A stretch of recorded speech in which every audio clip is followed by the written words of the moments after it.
السلام علیکم، دیسی اردو ٹی وی کے ساتھ میں ہوں عائشہ حمید۔ ناظرین، پاکستان اور لبنان کے درمیان دفاعی تعلقات میں ایک اہم پیش رفت سامنے آئی ہے، جہاں فیلڈ مارشل سید عاصم منیر اور لبنان کی مسلح افواج کے control commander in chief general Rodolphe Haykal کے درمیان جنرل ہیڈ کوارٹر راولپنڈی میں اہم ملاقاتیں ہوئیں۔ ISPR کے مطابق لبنان کے آرمی چیف جنرل روڈولف ہیکل نے GHQ کا دورہ کیا، جہاں ان کے اعزاز میں تینوں مسلح افواج کے چاق و چوبند دستے نے گارڈ آف آنر پیش کیا۔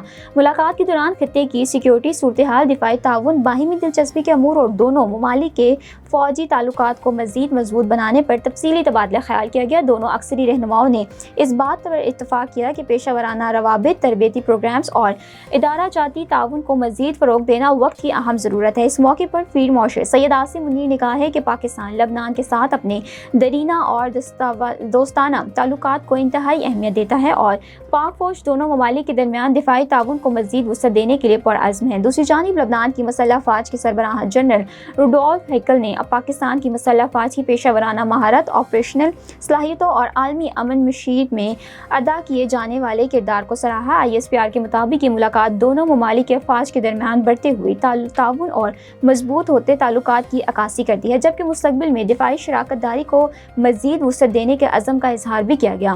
ناظرین، آپ کے خیال میں پاکستان اور لبنان کے درمیان بڑھتا ہوا دفاعی تعاون خطے کی امن اور استحکام پر کیا اثرات مرتب کر سکتا ہے؟